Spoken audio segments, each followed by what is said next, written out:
I'm Kathy Johnson from Pyramid of Potential. This is video 49 of the Harnessing Learning Potential video series, and today we're talking about dyslexia. So, 15 or 20 years ago, everybody knew exactly what dyslexia was. It meant that people saw words and letters backwards, like B's and D's or saw and was. It was really a visual issue, and there was no question about that. And today it's different. As a matter of fact, the U.S. House of Representatives has passed a resolution defining dyslexia. And so let me read to you just exactly what this resolution says.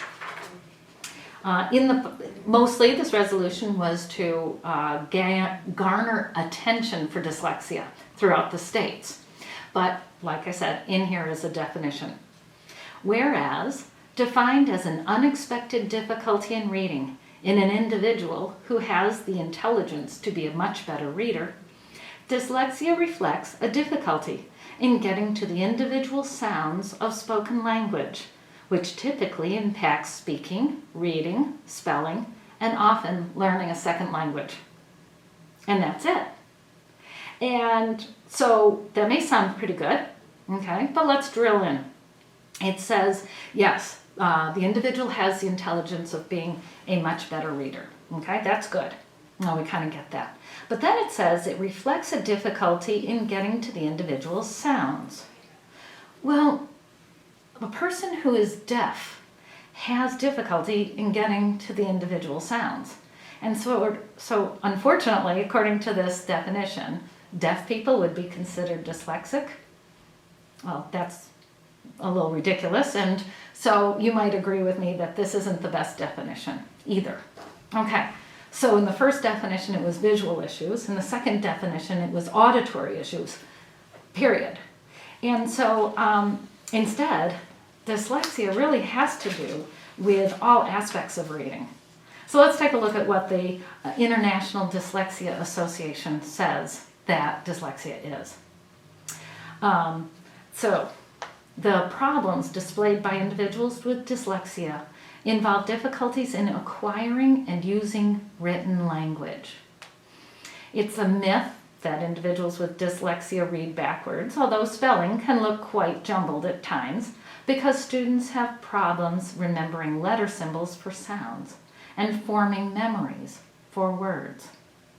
Other problems experienced by people with dyslexia include the following: learning to speak, learning letters and their sounds, organizing written and spoken language, memorizing number facts, reading quickly enough to comprehend, persisting with and comprehending longer reading assignments, spelling, learning a foreign language, correctly doing math operations. And it says not all students who have difficulties with these skills have dyslexia. Formal testing of reading, language, and writing skills is the only way to confirm a diagnosis of suspected dyslexia. Now, if you go back to that list, you might have, and especially if you've been watching this entire video series, you might have realized that we've been talking about these causes all throughout this video series. So the big question then is, what do we do? And so I finally put it together into a book. You do not have to get this, but this does have everything that you might need for recognizing, screening, and treatment of dyslexia. In the beginning, for the first several pages, is a screening. There we go. Screening for the root causes of dyslexia. It's not a diagnosis, just a screening. Most of the book, then, from here to here, is treatment of dyslexia. And there are activities to do to increase the phonemic awareness, that is, processing of sounds, of the English language. From here through the end, okay, is what if it's not dyslexia, but it's still a reading problem? What else could it be?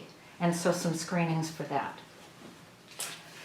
Tells you what to do In the end, this is a DVD, which is the webinar that I gave on dyslexia.